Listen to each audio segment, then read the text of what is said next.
40 valuable jawans वर sacrifice सिर्फ हमारी गलती से हुआ। तो उन्होंने कहा कि इस पे चुप रहिए आप। प्रधानमंत्री जी को करप्शन से कोई बहुत नफरत नहीं। He is very ill informed person. It was a great ऐसी सिचुएशन में 78 व्हीकल्स की एक अनयूजुअली लंबी कॉन्वॉय 2500 से ज्यादा सीआरपीएफ पर्सनल्स को कैरी कर रही थी, सड़क के द्वारा ट्रैवल कर रही थी जम्मू टू श्रीनगर। सत्यपाल मलिक करण थापर को बताते हैं कि इतनी बड़ी कॉन्वॉय कभी सड़क के जरिए ट्रैवल नहीं करती, इसलिए सीआरपीएफ ने होम मिनिस्ट्री से 5 हवाई जहाजों की मांग करी थी, लेकिन होम मिनिस्ट्री ने यह हवाई जहाज सैंक्शन करने से मना कर दिया था। इसके अलावा ये बताते हैं कि इस हाईवे के रूट को ढंग से सैनिटाइज भी नहीं किया गया था। सैनिटाइज का मतलब यहाँ पर ये नहीं कि सैनिटाइजर लगा लेना, इसका मतलब है कि इस सड़क को सेफ और सिक्योर बनाना, क्योंकि इतने सारे मिलिट्री के लोग इस पर जाएंगे। इस रूट में 8 से 10 लिंक रोड्स थी और सत्यपाल के अकॉर्डिंग कोई ना कोई जिप्सी यहाँ पर खड़ी होनी चाहिए थी, इन लिंक रोड्स पर मैंड होनी चाहिए थी ताकि कोई और ना घुस पाए इस रूट में, लेकिन ऐसा कुछ नहीं किया गया। जो भी लिंक रोड थे वो unmanned, all of them, almost link road थे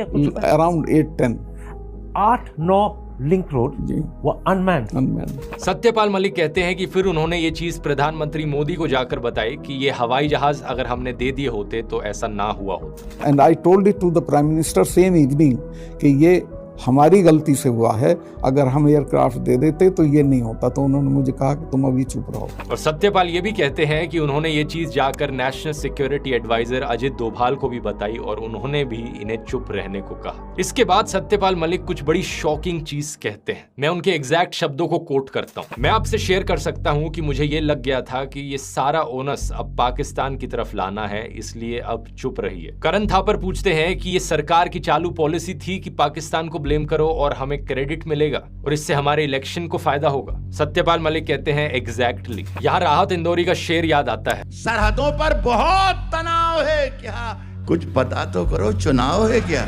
पाकिस्तान को लेकर सत्यपाल मलिक का कहना है कि पाकिस्तान की इन्वॉल्वमेंट जरूर हुई होगी, क्योंकि इतना सारा एक्सप्लोजिव इंटरनली देश के अंदर से नहीं लाया जा सकता। लेकिन ये भी कहते हैं कि ये हमारा फेलियर था कि ये गाड़ी 10-12 दिन तक अंदर घूमती रही इतना सारा एक्सप्लोजिव लेकर और इससे लोकेट नहीं किया जा सका। उस वक्त के होम मिनिस्टर थे राजनाथ सिंह और सत्यपाल कहते हैं कि अगर ये खुद होम मिनिस्टर हुए होते तो ये रिजाइन कर देते, क्योंकि इनके इनकॉम्पिटेंस की वजह से 40 जवानों की जान गई। मार्च 2019 में समाजवादी पार्टी के लीडर राम गोपाल यादव ओपनली आरोप लगाते हैं प्रधानमंत्री मोदी पर।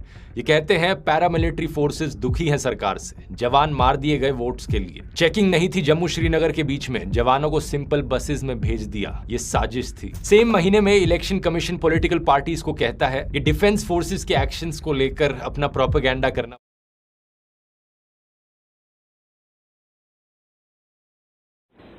इस हमले की वजह से देश में जितना आक्रोश है,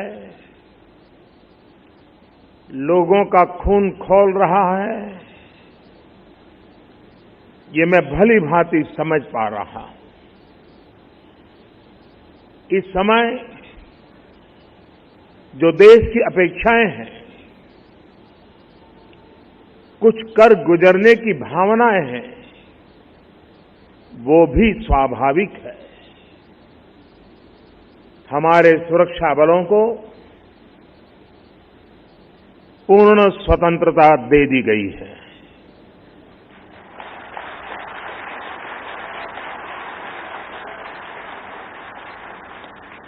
हमें अपने सैनिकों के शौर्य पर, उनकी बहादुरी पर पूरा भरोसा है। मुझे पूरा भरोसा है कि देशभक्ति के रंग में रंगे लोग सही जानकारियां भी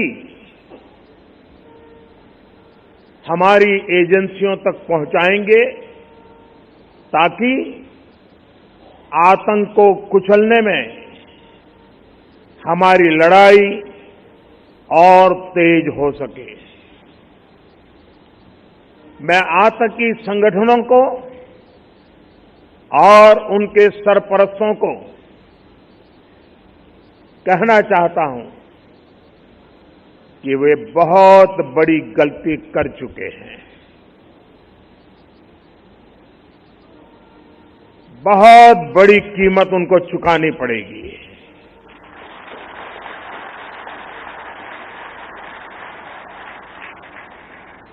मैं देश को भरोसा देता हूं कि हमले के पीछे जो ताकतें हैं, इस हमले के पीछे जो भी गुनहगार हैं, उन्हें उनके किए की सजा अवश्य मिलेगी।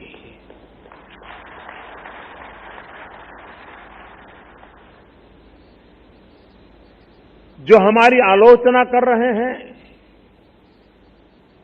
उनकी भावनाओं का भी मैं आदर करता हूं। उनकी भावनाओं को मैं भी समझ पाता हूं।